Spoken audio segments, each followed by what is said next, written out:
Ya, lo que vamos a empezar a ver hoy día, lo que vamos a ver hoy día de hecho, es una representación en específico que se llama Fast Text, pero que después vamos a usar también para otra representación de palabras que se llama BERT, porque ambas se basan en el mismo principio, que es el de representación de palabras a partir de subpalabras. ¿Ya?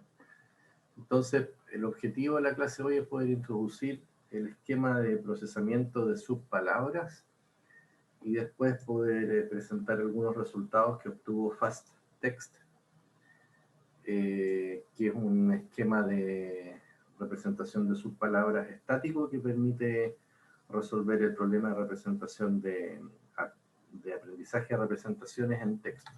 ¿Ya? Entonces, el paper de referencia es ese que está ahí, de Boyanovsky, y del 2017, y si se fijan, uno de los autores es Tomás Mikolov, que era que fue uno de los autores del paper de Word2Vec, ¿ya? De Skip-Grams.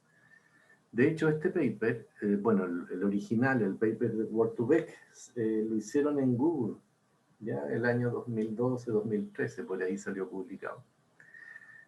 Y esta como mejora que aparece liderada por Boyanovsky y otros investigadores y que incluye a Mikolov, está hecha en Facebook Research. ¿Ya? ¿Por qué digo esto? Porque lo que hizo este equipo, es un poco la anécdota en el fondo del método, lo que hizo este equipo fue reutilizar y expandir algunas de las ideas de Mikolov para trabajar con sus palabras. Entonces, Fast Text, que es esta codificación de sus palabras, está fuertemente basada en Skip-Grams, en el Skip-Grams de Tommy Mikolov. Es el paper original, les recomiendo que se lo lean, es bien interesante. Y bueno, ¿por qué subpalabras? ¿Por qué es importante trabajar con subpalabras? Porque permite abordar el problema de palabras que están fuera del vocabulario.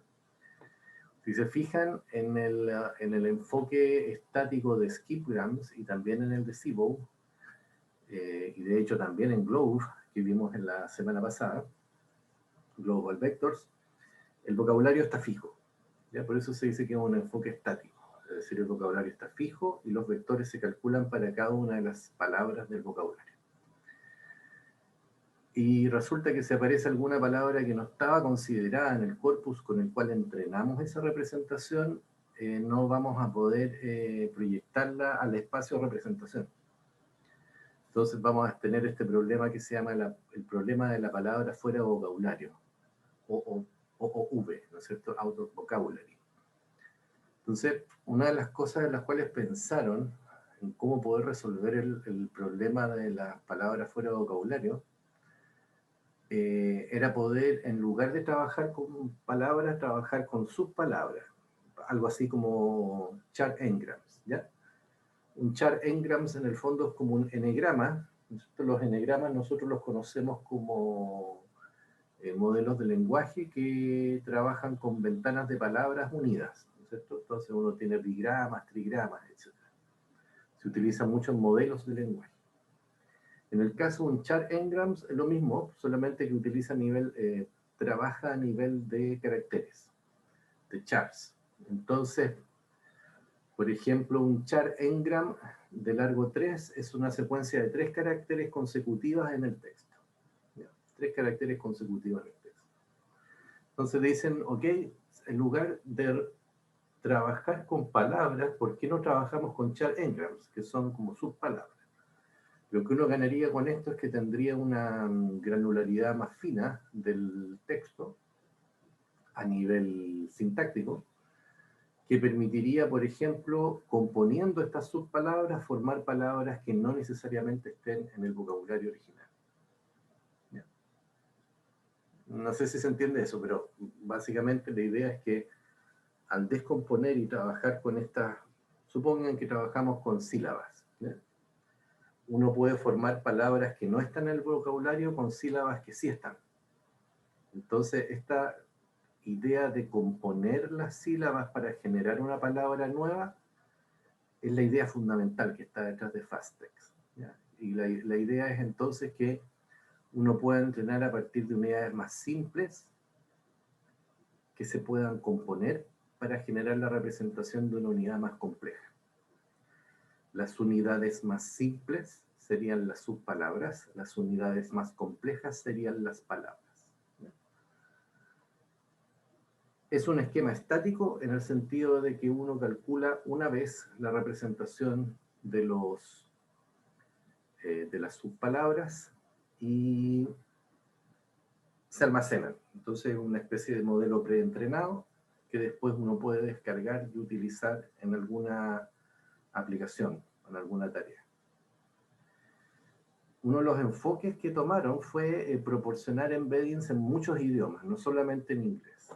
¿Ya? Y de hecho pueden ver el proyecto ahí en fasttext.cc, donde pueden ver que están los modelos entrenados en muchos idiomas, en más de 150 idiomas distintos, incluyendo el español, y estos modelos están libres para poder ser descargados.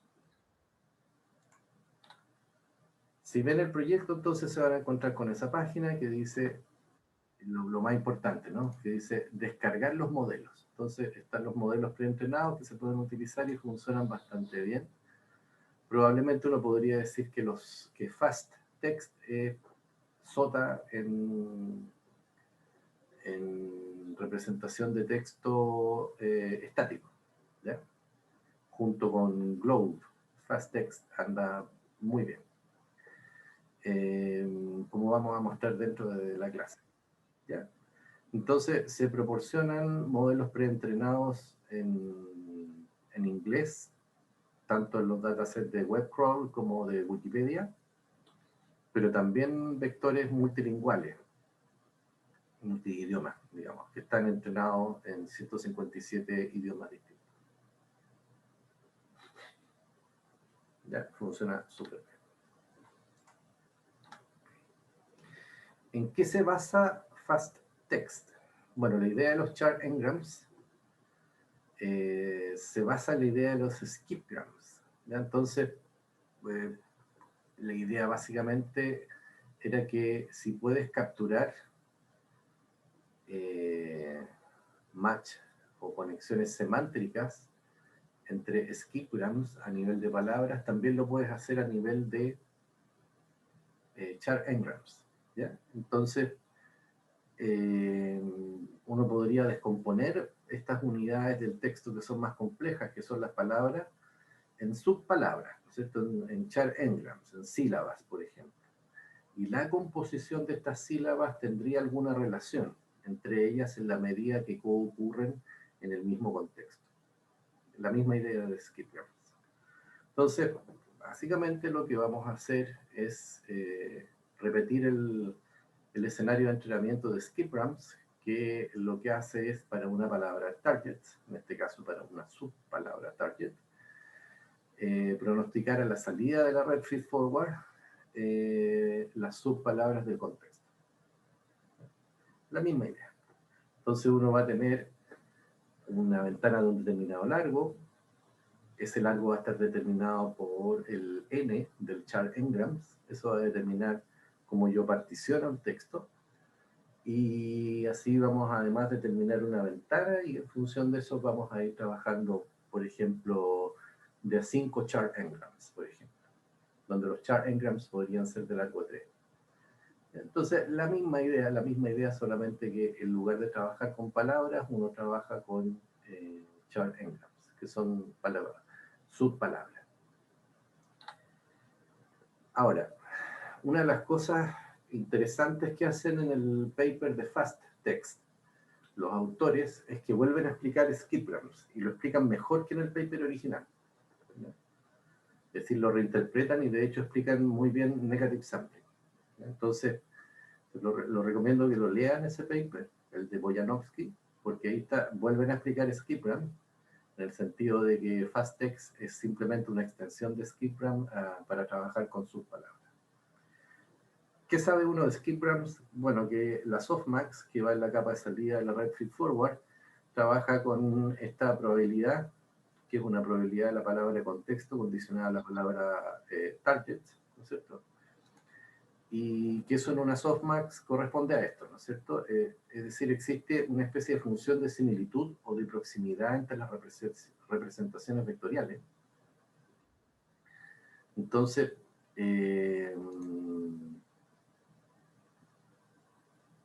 esas, ¿no es cierto? Esas representaciones vectoriales, lo que uno hace es pasarla por una función de proximidad. De hecho, eso es lo que uno quiere. ¿Por qué funciona por qué la red feedforward aproxima una función de proximidad? ¿Qué creen?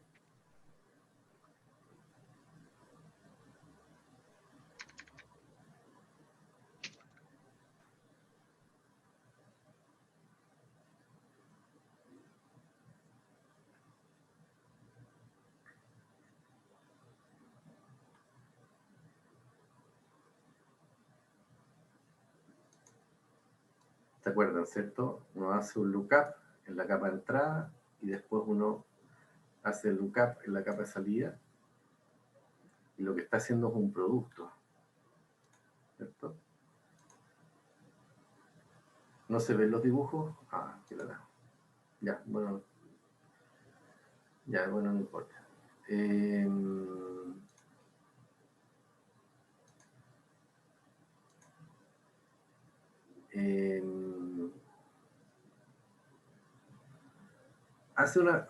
Aproxima una función de proximidad porque la red lo que hace es multiplicar el vector que representa la palabra target por el vector que representa la palabra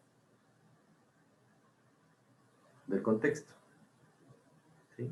Entonces, en rigor, cuando uno concatena dos capas, o lo dicho de otra manera, cuando uno tiene una red feedforward con una capa oculta, lo que está haciendo es multiplicar los pesos de la primera capa por los pesos de la segunda capa. Y esos pesos, en rigor, son vectores.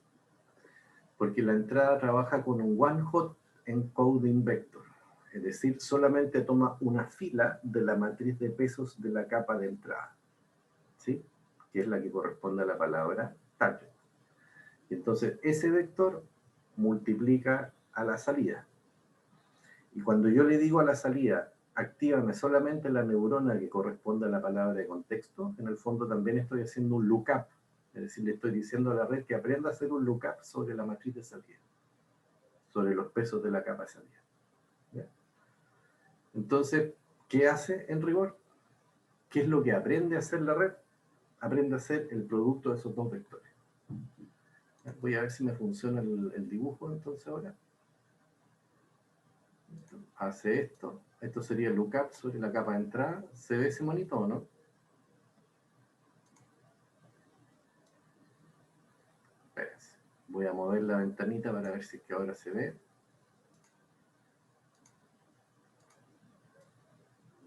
Y ahora, sí. Es un truco de zoom. A veces no los capta, pero si mueven la ventana del fondo, los toma. Porque queda la capa visible arriba y la capa de dibujos queda abajo. Entonces, si la mueven, se invierte. Un truquito, ¿ya? Pero, bueno, básicamente entonces, lo que está pasando en la red feedforward es eso. Como uno alimenta con un one-hot vector, la flechita se ve, ¿cierto?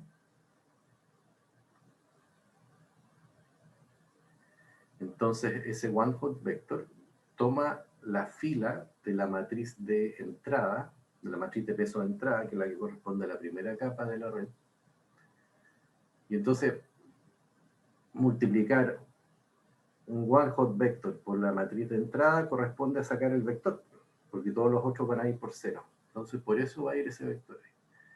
Y a la salida, cuando yo le estoy diciendo a la red, aprende o estimula solamente una de las neuronas de salida, que es la que corresponde a la palabra de contexto, en el fondo le estoy diciendo lo mismo.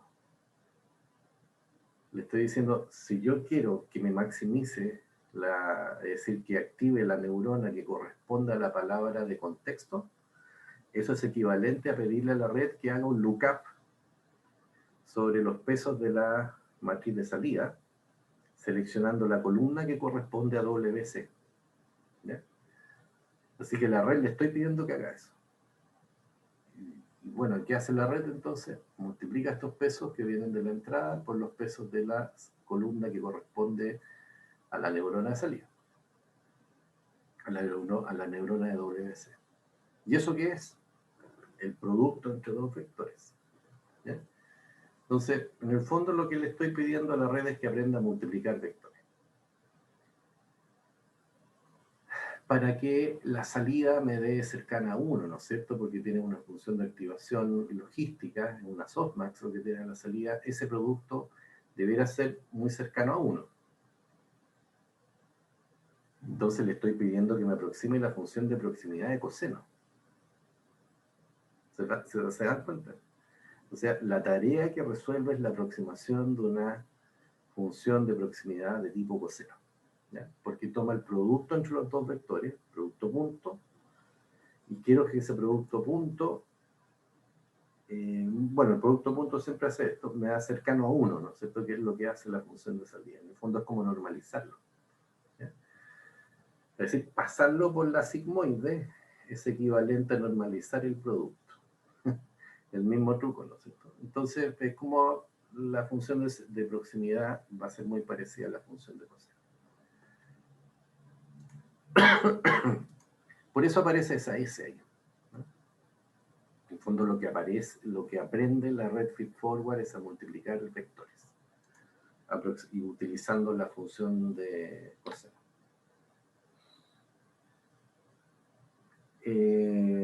Boyanovsky y otros, entonces, lo que hacen es reinterpretar el efecto del negative sampling. ¿Se acuerdan que si uno no hiciera negative sampling, en el fondo lo que le está pidiendo a la red es que distinga entre las neuronas que se activan a la salida del resto? Es una especie de entrenamiento uno contra el resto. Entonces, si tengo solamente una clase de interés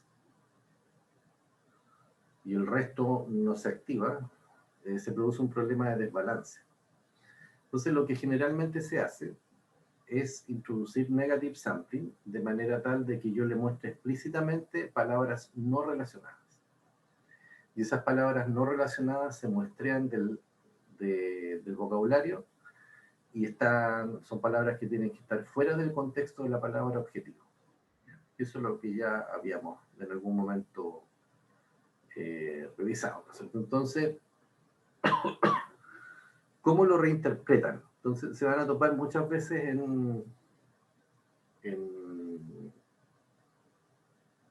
cuando estén revisando papers de este tipo de cosas, de funciones objetivo, que hablan de una función objetivo bilineal. Bilineal, ¿ya? De hecho, bilineal logarítmica. ¿Qué significa eso? Que tienen dos funciones lineales logarítmicas sumadas. ¿Ya? Eso es log bilinear. ¿Por qué? Porque esto en el contexto de un ejemplo, lo que tienen es que le están pidiendo a la red que aprenda eso que está aquí a la izquierda, ¿no es cierto? Que es el logaritmo de ese discriminante, que es 1 más e de todo eso que está ahí. Esto sería contexto. Recuerden entonces que esto en la medida que la proximidad sea 1, entonces esto me va a dar un valor pequeño, ¿no? Porque estamos trabajando con log cross entropy. Entonces, supongan de que este nt, c es la cantidad de muestras negativas que yo extraigo para una determinada ventana, ¿no es cierto? Con la palabra la palabra objetivo y las palabras de contexto, y aquí tengo todos los pares no relacionados. Entonces, en el fondo lo que tengo es una función que aproxima el p igual a 1, probabilidad de que el par está relacionado, y otra parte de la función que aproxima el p igual a 0, es decir, la probabilidad de que este par no esté relacionado. Entonces, aquí se espera entonces que el S sea 0. Si el S es 0, entonces esto me da E, esto es logaritmo de 1 más E, y esto me va a dar una pérdida importante. Pero en el caso que no sea así, entonces tomar el logaritmo de 1, ¿no es cierto? En realidad el logaritmo de 2, ¿no es cierto? Esto es el logaritmo de 2 en base 2, entonces me va a dar un 1 ahí. Entonces una función bilineal que tiene esas dos partes, una que depende de los ejemplos correlacionados por la ventana de contexto y otra de los ejemplos que dependen de del negative sample. ¿Ya? Entonces eso básicamente. Y ahora si uno suma eso sobre todos los ejemplos de entrenamiento, tiene la función que finalmente corresponde a lo que optimiza Skipper. Fíjense entonces que al usar vectores a nivel de palabras, skipgrams ignora la estructura interna de las palabras. Es decir, fasttext trabaja sobre char engrams, subwords, para obtener una codificación de la pluralidad fina del vocabulario. Y por medio de compositionality, esto es componer las subpalabras, puede generar palabras que no necesariamente están en el vocabulario. Y puede generar las palabras que también están en el training set. Ambas cosas las puede hacer. Entonces, ejemplo. Las palabras se representan por entonces un bag of char engrams, es decir, una bolsa de char engrams. Entonces, ¿qué voy a hacer? Por ejemplo, la palabra where, suponiendo que vamos a trabajar con char engrams de largo 3, algo así como char trigrams, debería ser eso, ¿no? N igual a 3. Esa ventana de largo 3 caracteres la vamos a ir deslizando por sobre cada una de las palabras. Y eso va a generar varias subpalabras. Entonces ahí, por ejemplo, me va a generar WH, se considera el símbolo de inicio, ¿no es cierto? Entonces tengo WH, después WHE, R, RE, y ojo con esto, se agrega también la palabra completa. Es decir, existen dos tipos de representación. Uno que es la representación a nivel de char engrams y la otra que es de palabras completas. Igual se trabaja con palabras completas. ¿Ya? El símbolo de la palabra completa también se agrega al vocabulario. Entonces, todo esto está parametrizado, ¿no es cierto? Por ejemplo, uno podría trabajar con distintos n. Esto podría decir un n, a ver, ¿cómo sería mi fasttext si es que el n fuera igual a 4? ¿Ya? Y, por ejemplo, ¿ya? Que sería distinto que si yo usara char engrams con n igual a 3. Entonces, ahí hay que tener presente eso, que hay un parámetro, aparece este parámetro del fasttext. ¿Ya? Y en rigor la palabra completa también tiene un parámetro. También tiene un parámetro. Y es que fasttext considera palabras que son de largo a lo más m, por ejemplo. Entonces tiene un segundo parámetro que es el largo máximo de las palabras que se indexan en el vocabulario. Porque si la palabra es muy larga, lo que hacen ellos solamente es trabajar con los subpalabras. ¿Ya? Entonces tienen dos parámetros. El n del char engrams y el largo máximo de las palabras que se indexan. En este caso el largo máximo sería, al menos sería 7. Bueno, entonces, ¿qué es lo que es una subword? Entonces, la subpalabra es que yo tengo un G que pertenece a 1 hasta G mayúscula, que es el conjunto de engrams de la palabra W. En fasttext, cada engram tiene un vector Z sub G que lo representa. Es decir, vamos a construir un encoding o un embedding a nivel de cada una de estas subpalabras. Eso es lo que vamos a hacer. Entonces, una palabra se va a representar como la suma de sus subpalabras, de los encodings de sus subpalabras. ¿Ya? Entonces, es una especie de combinación, eso se llama compositionality. Vamos a combinar los embeddings de las subpalabras para generar el embedding de la palabra completa. ¿Ya? En el caso que la palabra no esté en el vocabulario. Si la palabra está en el vocabulario, entonces usamos la palabra completa, ¿ya? Que sería en este caso la que se generó acá. ¿Ya? Entonces, fastText se entrena usando como función de scoring la función de similitud, ¿no es cierto? Que es lo mismo que hace skipgrams, que es multiplicar los vectores. Entonces voy a tener, en este caso, ojo con eso, voy a tener un vector que representa la palabra de contexto, y voy a tener los char engrams en la otra capa. Entonces, una de las diferencias que logra fastText es que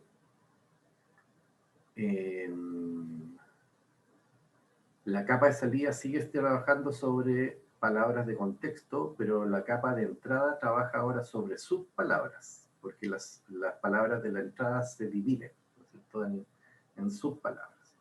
Entonces, la dimensionalidad de la capa de entrada es mayor, a diferencia en Skipgrams, que era balanceado, el típico ejemplo donde la entrada y la salida tienen 10.000 nodos, ¿no es cierto? Aquí es distinto.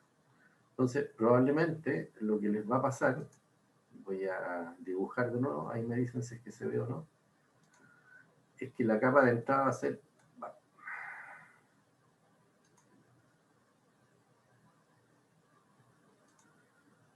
va a tener más filas, ¿sí? Porque son todos los char engrams, entonces hay muchos char engrams posibles. Pero la capa de salida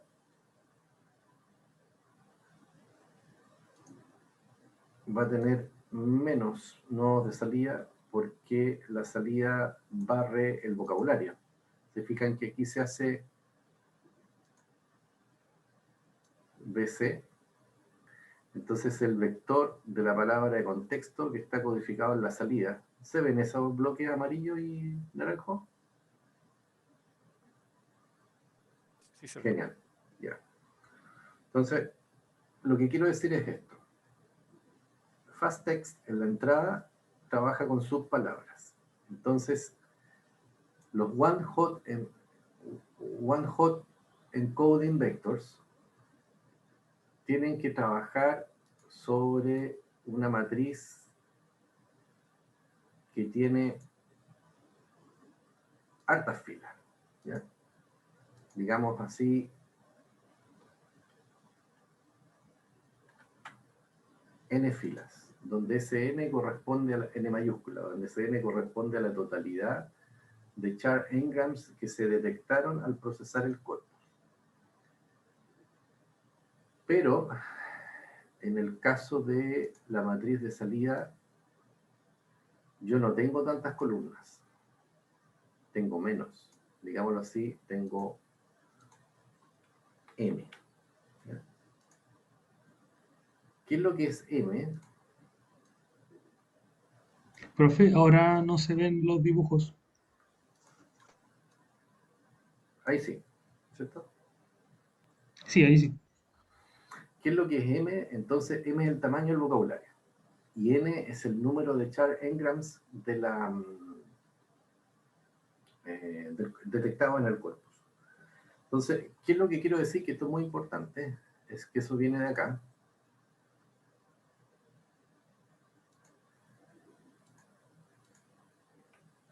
Que n, el número de char engrams, es mucho mayor que m.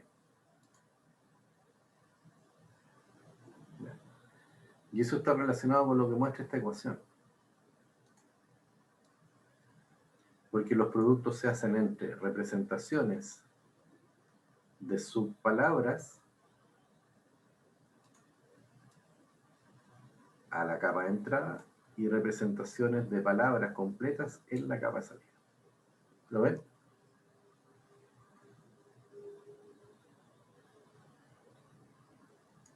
Profe, ahora tampoco se ven los dibujos. Es que creo que cuando escribe dejan de verse. Ahí sí. Ahí sí. Ya. Ya, esa es la idea. Entonces, tienen una... Van a necesitar entonces la red feed forward, y eso es lo que necesita fastText. Muchas unidades de entrada. ¿Ya? N, mucho mayor que M, donde M es el tamaño del vocabulario. Y el producto, es decir, la tarea que aprende a resolver fastText a través de la red feed forward, es que la relación entre la palabra target de la entrada y la palabra de contexto se da a partir de la suma de los productos de las subpalabras de la palabra target con cada una, con la palabra de contexto. ¿Ya? Entonces, eso es lo que quiere decir ahí. No sé si se entiende bien la ecuación. Es una ecuación simple, pero es un cambio importante en el modelo. ¿Ya? Es decir, el vector de la palabra contexto está fijo, está calculado a nivel de palabra, pero la palabra objetivo está descompuesta en sus palabras. Por lo tanto, para aproximar la similitud entre la palabra objetivo y la palabra de contexto, tengo que hacer el producto de cada una de las subpalabras de la palabra de objetivo con el vector que representa la palabra contexto.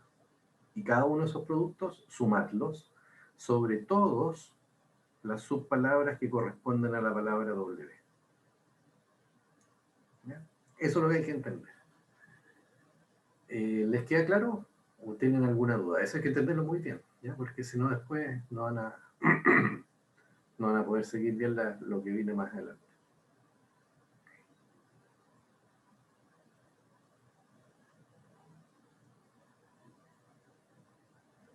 ¿Tienen la duda de por qué funciona bien? Ah, bueno, más adelante en los experimentos vamos a entender qué es lo que realmente aprende, qué es lo que es distinto. ¿Ya? Vamos a volver sobre esa pregunta, Lucas. ¿Ya? Ok. Ya, entonces avancemos. Bueno, algunos aspectos prácticos.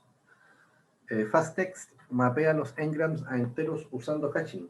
¿Ya? Es un aspecto para no hacer, eso se llama memory unbounding, ¿ya? Que es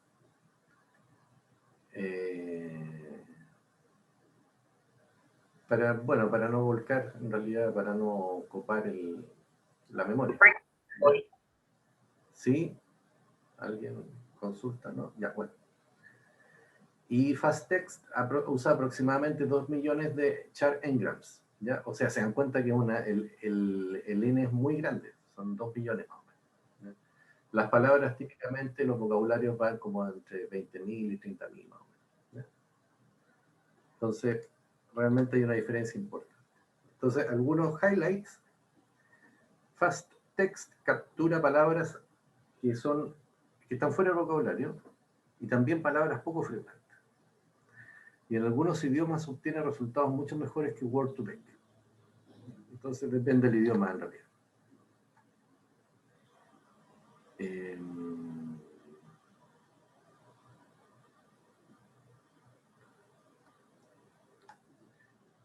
Eso, entonces, bueno, ¿qué es lo que logra hacer FastText? Espérenme un poquito. Me da la impresión de que me comí algo. Denme un segundo.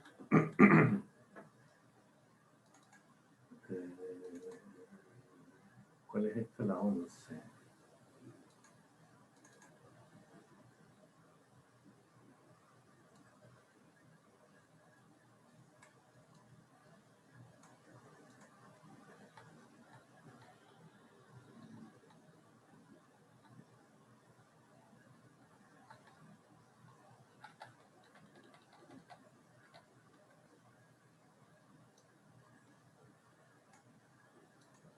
No, sí, está bien, está bien. Ya, entonces aquí tienen algunos resultados. A ver, que me entró una duda. Que no me comí nada.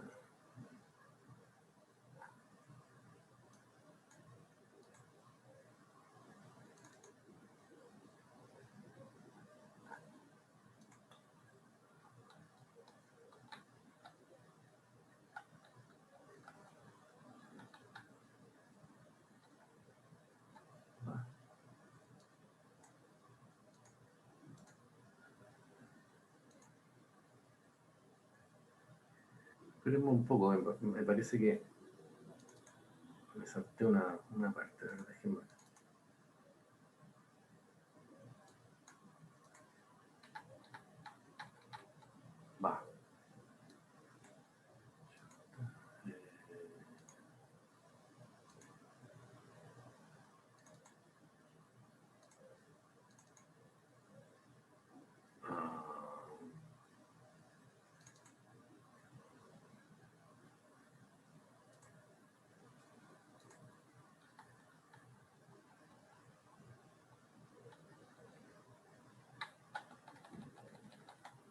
No, está bien.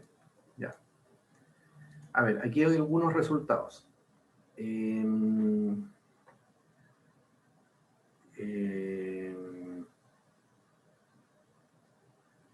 ¿Por qué funciona, digamos? Porque Fast Text captura palabras que están fuera del vocabulario y palabras que son poco frecuentes. Entonces, en algunos idiomas obtiene resultados que son mejores que Word2Vec. Miremoslo así, digamos, que dice,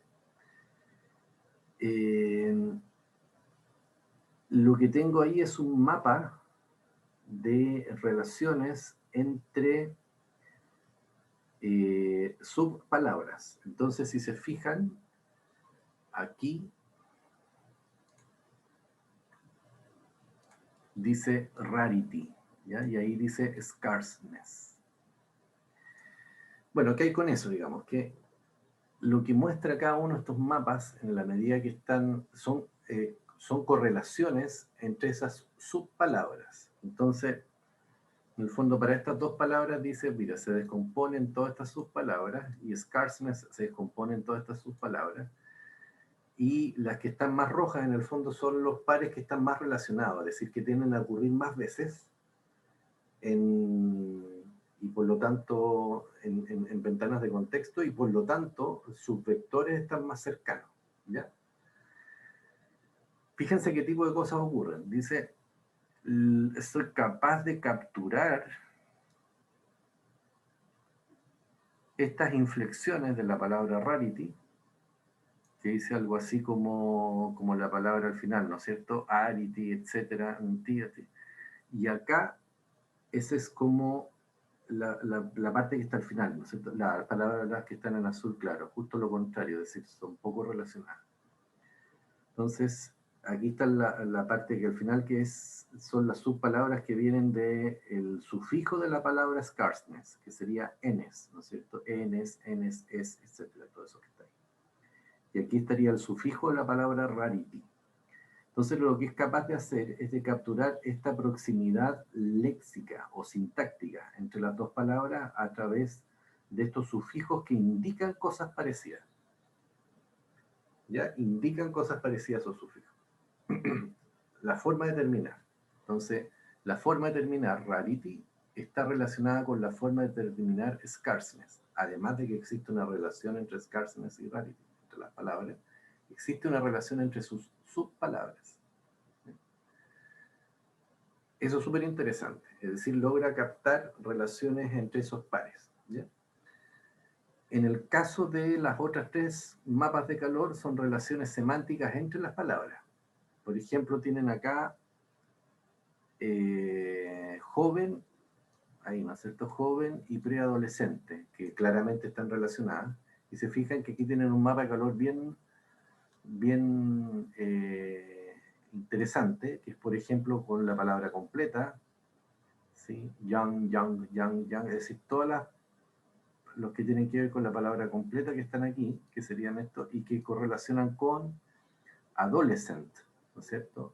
Adolescente. Es decir, ese vínculo semántico, ese match semántico se da a nivel de las raíces de las palabras, en este caso. Lo mismo ocurre con microcircuito y chip. ¿Ya? De hecho, si vemos acá, tenemos chip y aquí tenemos micro. Entonces ahí se produce un manchón, quiere decir de que micro va a estar muy fuertemente correlacionado con chip. Y lo mismo va a pasar acá con circuit, que va a relacionar con chip. ¿Te fijan? Y las otras subpalabras no se correlacionan. Entonces, lo que es capaz de detectar esta estrategia son relaciones entre subpalabras, relaciones semánticas entre subpalabras que componen estas palabras más grandes. Por eso funciona. Por eso funciona.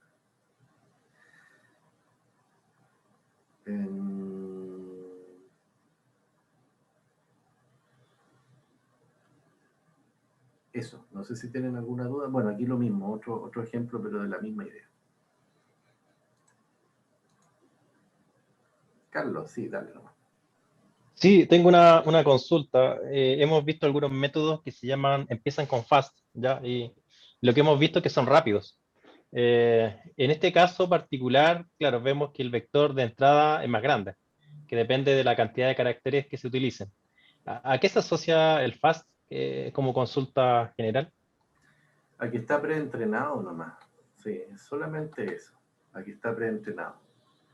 Entonces, que tienes en el fondo una enorme colección de modelos preentrenados en muchos y que ahora simplemente lo descargas. No es que el entrenamiento necesariamente sea más rápido, a pesar de que los autores igual muestran en el paper de que es un poco más rápido, no necesariamente a eso se debe el fast. ¿Ya? Se debe al hecho de que Ok, tienes una enorme batería de modelos preentrenados que puedes utilizar. súper. Gracias. ¿Ya?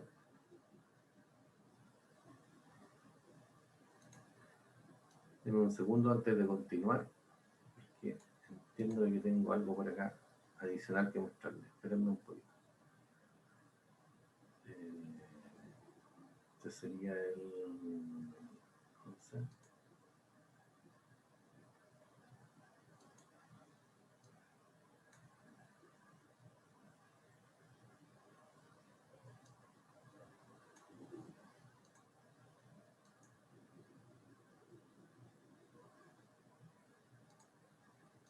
Espérenme un segundo.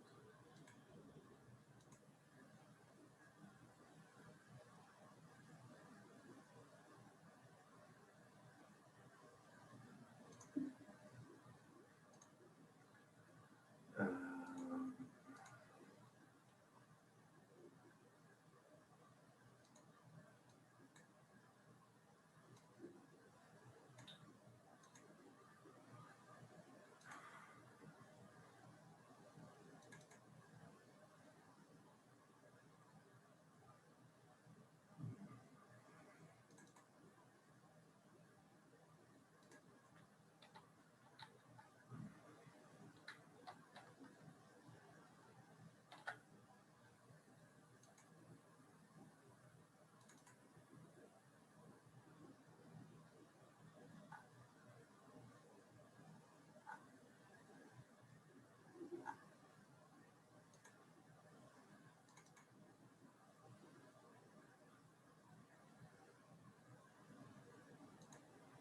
ya, bueno.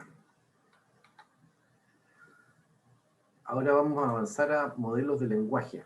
¿Ya? Entonces, de alguna manera esto, Andrea me preguntaba si para el cálculo de similaridades debiera ser bueno. Sí, para el cálculo de similaridades es bueno porque las subpalabras tienden a ocurrir en los mismos contextos. Entonces, eso sí lo logras aproximar bien con fast text. Por eso logras juntar estas subpalabras, ¿ya? Porque tienden a ocurrir en los mismos contextos y entonces entiendes de que existe match semántico entre las subpalabras. ¿Qué N usaron? Usaron 6. ¿Ya? El que les dio mejor resultado 5 y 6. De hecho, yo estaba buscando los resultados porque me dio la impresión de que los había dejado en la presentación y después me di cuenta que no los dejé. Pero les pido que lo puedan revisar en el paper. Igual, a ver, para no quedarme con eso como atravesado, que he estado todo el rato tratando de buscar ese resultado, les voy a mostrar el paper. A ver, denme un segundo, porque quiero explicarles eso, que es bien importante. Esto es de Boyanovsky.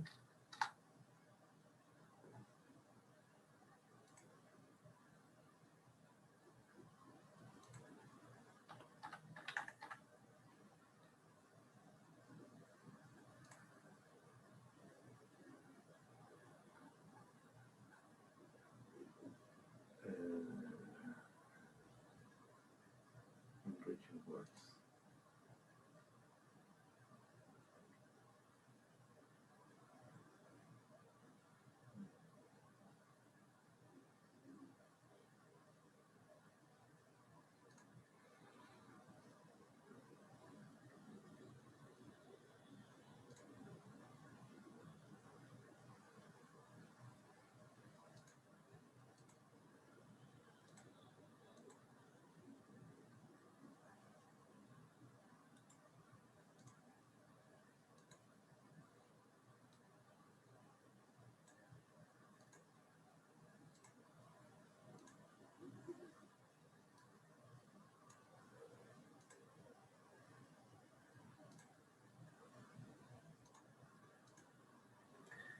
Después pueden leer el paper con más calma, pero lo que les quiero mostrar es lo siguiente, miren.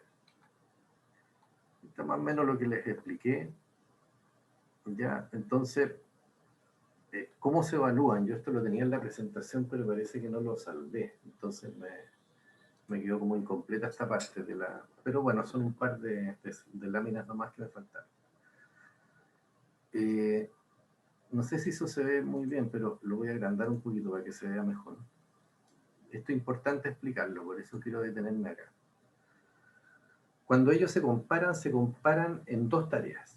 ¿Ya? Entonces, tienen la tarea que se llama similitud de palabras, que de hecho es la que utilizó originalmente Skipgrams, Tommy Nicolò. Y ahí hay varios pares de palabras que con expertos dijeron estas dos palabras tienen conexión semántica aun cuando no se escriban de la misma manera, ¿ya? Entonces eso se llama correlación entre juicios humanos y puntajes de similitud basado en datasets de similitud de palabras. Entonces ahí lo que miden es la correlación. Entonces tienen datasets, estos números indican cuántos pares tienen, ¿ya? Y en distintos idiomas. ¿Ya? Aquí están todos los idiomas con los cuales trabajan. Estoy viendo la tabla 1. ¿Ya? Columna, esta es Skipgram, esto es Sibo, esto es FastText sin hacer agregación, ¿ya? Sin hacer compositionality, por eso tiene un signo menos, es decir, sin componer las subpalabras para generar una palabra nueva, ¿ya? Eso sin ese mecanismo. Y esto es FastText utilizando composición para generar palabras nuevas. Es decir, si hay una palabra que no está en el vocabulario, yo la compongo y genero su representación. Y eso es lo que hago. ¿En qué consiste la tarea? La tarea consiste en que tengo un par de palabras que expertos me dijeron que están relacionadas. Entonces yo esa tarea la tiro acá. ¿Ya? Tiro esa tarea utilizando la representación. Entonces tomo su vector y busco la palabra más cercana en el espacio de representación. Y si coincide con lo que viene en el dataset, entonces accuracy, ¿ya? Hago un match. Y estos números entonces son números de accuracy, ¿ya? Entonces pueden ver de que con composición de palabras, es decir, FastText, que es la última columna, obtiene mejores resultados en distintos idiomas que Skipgrams. Lo supera, ¿ya? Lo supera. Igual las diferencias no son tan fuertes. Pero en otras tareas, la diferencia es más interesante, porque segunda tarea, que esto es una tarea parecida, que es la de analogía de palabras, esto era A es a B como C es a D, ¿no es cierto? Entonces yo le digo analogía, y hay tipos de analogía semántica y analogía sintáctica. Entonces, en analogía semántica, yo digo, por ejemplo, rey es a hombre como reina es a mujer, ¿ya? Roles semánticos. En analogía sintáctica yo digo caminar es a caminando como trotar es a trotando, ¿ya? Ahí hay analogía sintáctica, ¿ya? Por terminación de verbo. En esa segunda tarea, ahí uno puede ver cuál es la ventaja de FastText, que encuentra los pares sintácticos relacionados de mucha mejor manera que lo hacen las otras enfoques. Por ejemplo, FastText le sube más de 20 puntos a lo que hace Sibo y Skipgrams en esa tarea.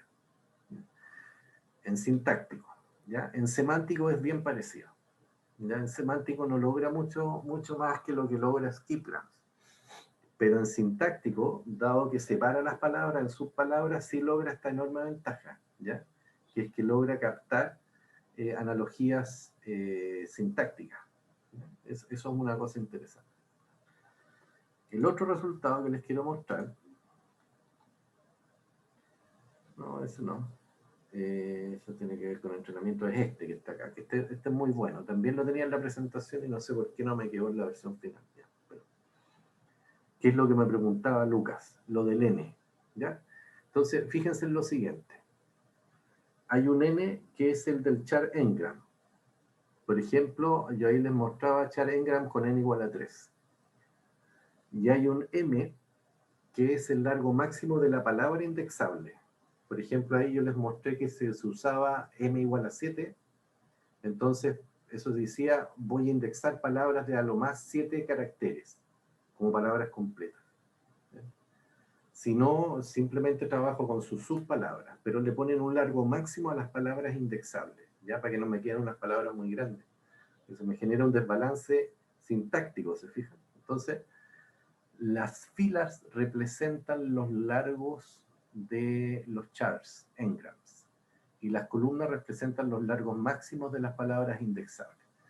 Y lo que ellos encuentran es que los números que están en negrita en estas tareas, que son de analogía, los números que están en negrita representan mejores resultados. Siempre lo que es mejor es usar chart engrams grandes, con 4 o 5 caracteres, y palabras de largo parecido. Por ejemplo, si vas aquí a 4 o 5, la palabra máxima indexable debería tener 6 caracteres. Todo esto en alemán, lo que está abajo en inglés. ¿Ya? Y esto dependiendo de la tarea. Esto sería similitud y esto sería analogía. Analogía semántica y analogía sintáctica. En analogía semántica vemos los resultados, en analogía sintáctica vemos estos resultados. ¿Ya? Y siempre va por ahí. Char engrams, largo 4 o 5 y largo máximo palabra 6, por ejemplo, en este caso. ¿Ya? Char engrams, aquí se mueven los buenos resultados, pero uno podría quedar con esta conclusión en el fondo, que si uno usa un char engrams de un largo ligeramente inferior al del largo máximo de la palabra indexable, el fast text lo que obtiene son los mejores resultados posibles. Y eso, bueno, y aquí están los ejemplos que les acabo de mostrar en unos heatmaps un poquito más grandes, ¿ya? Porque eso que les mostré estaba muy chiquitito. Pero es básicamente lo mismo que les muestro, ¿no? Que aquí encuentra conexión sintáctica entre sus palabras y aquí encuentra conexión semántica entre sus palabras. ¿Ya? Eso. ¿Ya? Ok, volvamos a la presentación. Entonces.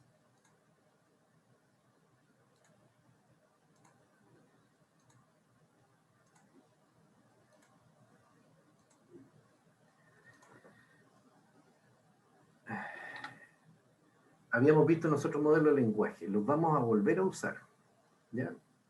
Porque los vamos a empezar a usar en el contexto de redes neuronales, ¿ya? Entonces, nosotros habíamos visto modelos de lenguaje porque eso me conectaba muy bien con clasificación de Bayes y con topic models, ¿ya? Pero ahora los vamos a volver a usar porque vamos a necesitarlos para poder trabajar con redes neuronales, ¿ya? Cómo una red neuronal procesa el texto realmente. Entonces, bueno, ahí algo de repaso, ¿no es cierto? Unigrama asume independencia entre los términos, bigrama asume dependencia del término anterior, enegrama asume dependencia de los n-1 términos anteriores. Y lo que hacen todos estos modelos básicamente es asumir de que un documento se genera a partir de una distribución multinomial que está construida sobre el vocabulario. Eso en el caso de un modelo unigrama. ¿Ya? Todos estos modelos son generativos, es decir, yo los podría utilizar para generar texto. Entonces, ¿qué es lo que vamos a hacer? Vamos a tomar una red feedforward, una red neuronal, y aquí viene la parte interesante. Vamos a utilizar los embeddings estáticos con los cuales hemos estado trabajando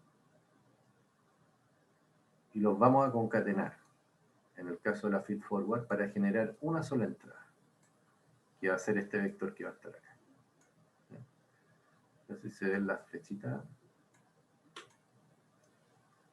¿Se ven las flechas? Sí, ya. Entonces, ¿qué es lo que hace la red feedforward? Esta es la entrada, ¿ya? Por aquí venimos. Entonces, imagínense que yo le voy a pasar una sentencia. Los estudiantes abrieron sus... ¿ya? Y yo lo que quiero enseñarle es un modelo de lenguaje a la red, es decir, que me haga el pronóstico de la siguiente palabra más probable.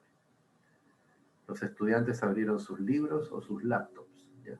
Son las dos posibilidades más verosímiles. Entonces, yo quiero que aprenda esta distribución. Para esa secuencia de entrada. Entonces, ¿qué es lo que vamos a hacer? Y más o menos así vamos a trabajar en el resto del curso. Vamos a concatenar, esta es una posibilidad sobre Red Feed Forward, es concatenar los word embeddings, ¿ya? Para generar un solo vector. Entonces, por ejemplo, acá estoy trabajando con secuencias de entrada de largo 4, esto sería word engram con n igual a 4, para generar la siguiente palabra. Entonces, esta es una red que lee word engrams de largo 4 y genera la siguiente palabra. Ese es el tipo de modelo que está generando. Sería una especie de modelo de lenguaje con dependencia a las 4 palabras anteriores. Eso es lo que yo quiero hacer. Entonces, bueno, tenemos los vectores preentrenados, ya sea por Globe, por Fastex, o por Skipgram, o por Seabow. Entonces, nosotros podemos tomar esos vectores y colocarlos ahí, simplemente. Usarlos. Los concatenamos y con eso generamos una entrada que sería ese vector azul que está ahí. ¿Ya?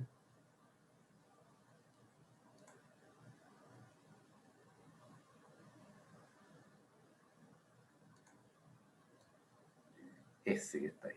Entonces esa es una concatenación. La concatenación de embeddings va a ser una operación bien frecuente. ¿Ya? Y entonces eso me da el vector E. Ese vector lo vamos a multiplicar por la matriz de pesos W, que es esta que está acá. Y eso me va a generar más el sesgo, eso es lo típico que se hace en una Red Feed Forward, lo pasamos por una función de activación y me va a dar entonces H, un vector H. ¿Ya? ¿Por qué un vector? Porque esto alimenta a todas las neuronas de la capa oculta, ¿no es cierto? Por ejemplo, si la Red Feed Forward tiene 100 unidades ocultas, 100 neuronas ocultas en esa capa, voy a generar un vector H de largo 100. ¿Ya? Cada una de los valores para ese vector H corresponde al valor de activación, ¿no es cierto?, a lo que yo obtengo a la salida de la función de activación de la neurona correspondiente. ¿Cómo se hace entonces? Entonces se toma la representación de la sentencia de entrada, que sería esa secuencia de 4 palabras, se multiplica por los pesos de entrada y obtengo el vector H de la capa oculta, que estaría representado por el vector que está en rojo.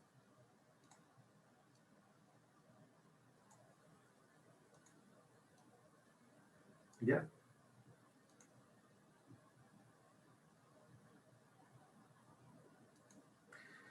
Ese vector H ahora va a pasar por una capa softmax, que es la capa de salida de la red, que tiene tantas neuronas de salida como palabras tiene el vocabulario. Entonces lo que yo voy a querer es que pase lo siguiente. Lo voy a multiplicar por la matriz de pesos de la capa de salida, que sería la capa U. Puedo al H por el U, le sumo el sesgo de la segunda capa y lo paso por las funciones de activación de la softmax, que a nivel de cada unidad es una sigmoide, ¿cierto? Una función sigmoide. Y eso me va a dar para cada una de las palabras de vocabulario un I estimado, ¿ya? Un I gorrito. ¿Qué va a ser? Ese que está ahí. ¿Ya?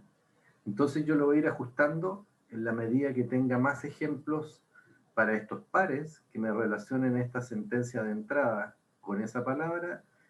Esta barrita que está acá va a ir creciendo, que en el fondo es que esto que está acá va a ir creciendo. Ese valor va a ir creciendo. Y eso es básicamente lo que vamos a hacer con Red Feed Forward para construir modelos de lenguaje neuronales.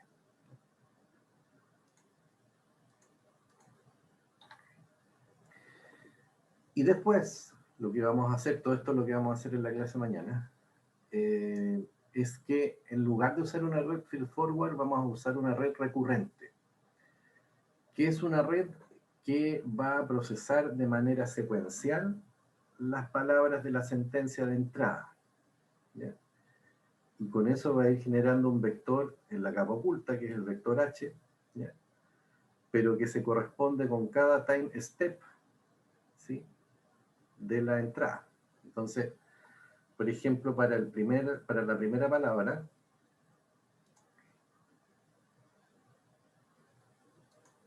Es decir, vamos a tener un vector inicial de la capa oculta, vamos a tener la primera palabra, pasa por acá el encoding, entonces aquí ya no es necesario hacer concatenación, sino que pasa la palabra, palabra, palabra. ¿Ya? Lo mismo podríamos hacer con fast text. La pasamos subpalabra, subpalabra, y entonces la red recurrente está entrenada a nivel de subpalabras. También podemos hacer un modelo de lenguaje de esa manera. Pero a la salida vamos a entrenar sobre palabras, porque lo que yo quiero pronosticar a la salida son las palabras relacionadas. ¿Ya? Entonces voy a ir alimentando esta red palabra por palabra en este caso, y se van a ir recalculando los vectores de la capa oculta, hasta que al final termino la secuencia de 4 palabras, y ese último vector, que tiene codificada la secuencia completa, es el que multiplico por U, ¿cierto? Es el que multiplico por U, y pasa por la capa softmax, y me hace los pronósticos para cada una de las palabras de vocabulario salida. Eso se llama un modelo de lenguaje basado en una red recurrente. ¿Ya? También es un modelo de lenguaje neuronal. Y lo vamos a ver mañana también, en la clase de mañana. ¿Ya? Vamos a ver con detalle. Eso, no sé si tienen alguna duda.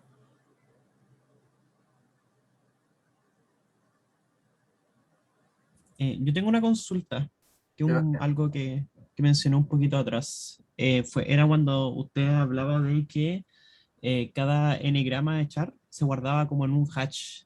Ese hash solamente se usa para como motivos de memoria y cuando se entrenaron estos modelos, el número real con el cual está codificado no pasa por la red, ¿cierto? Claro. Es solamente de memoria. Claro, ese hashing es una manera de administrar la memoria durante el entrenamiento del modelo. Ya. Es para que no tengas que pasar el símbolo real, sino que lo que pasa es un hashcode, y entonces lo que tiene es un vocabulario a la entrada de hashcodes. Es básicamente eso lo que te impide de que pueda crecer esto. De hecho, uno de los problemas que tenían ellos al entrenar, y por eso colocaron ese segundo parámetro, que era el largo máximo de la palabra indexable, era que no les explotara en memoria. Esto se entrenó no hace tantos años, en 2016 más o menos, 2016-2017. Pero de todas maneras tenían problemas de memoria porque los textos con los cuales trabajar eran muy grandes.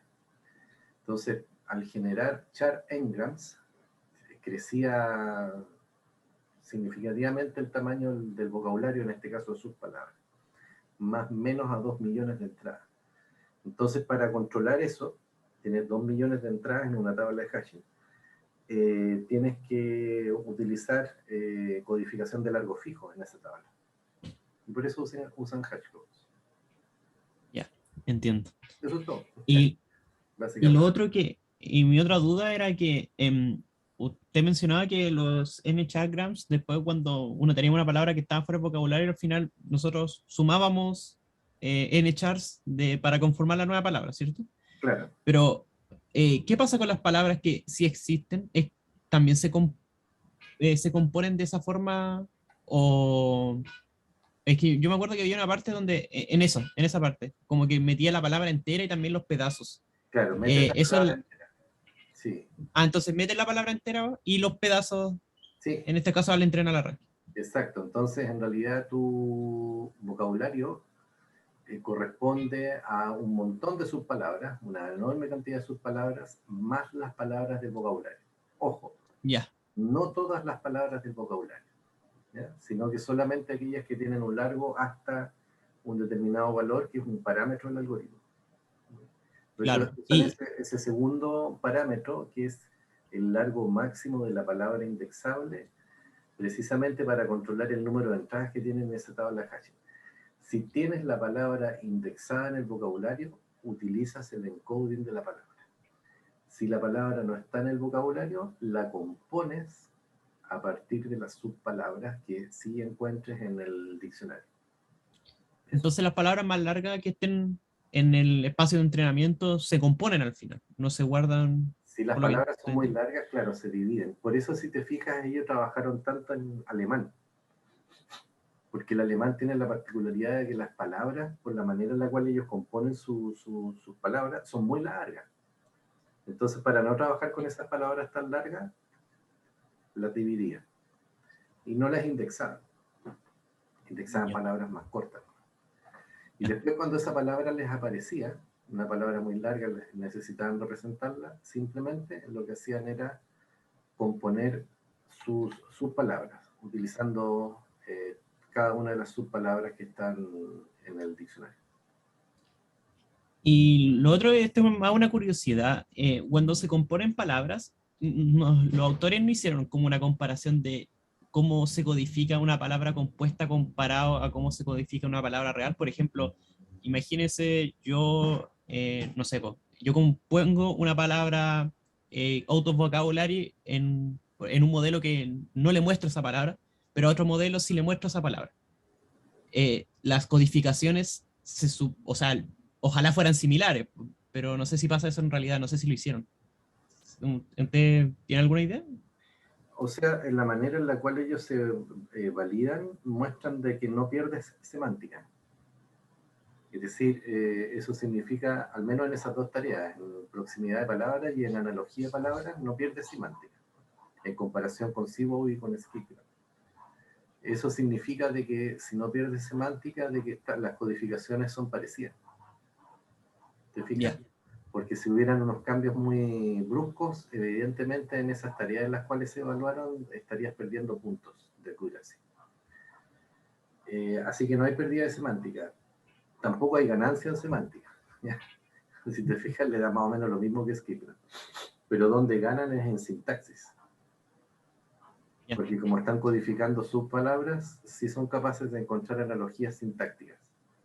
Correr, corriendo, trotar, trotando. Ese ando, que es una subpalabra, va a calzar muy bien con las raíces de las otras, de correr y de trotar. Entonces, al hacer la composición, va a encontrar de que esas dos palabras están relacionadas. ¿Te fijas? Claro. Ese tipo de cosas las hace. ¿Ya? Ya, Por el entiendo. hecho de que hay que pensarlo como una especie de lematización. Como que están reduciendo las palabras a sus raíces. ¿Ya? Y codifican las raíces en lugar de codificar las palabras completas. Más o menos eso es lo que están haciendo. Claro, ya entiendo. Gracias, profe. Ya. Ya, pues eso por hoy. Así que mañana vamos a ver modelos de lenguaje neuronales. Así que no se pierdan la clase mañana. Y sería por hoy.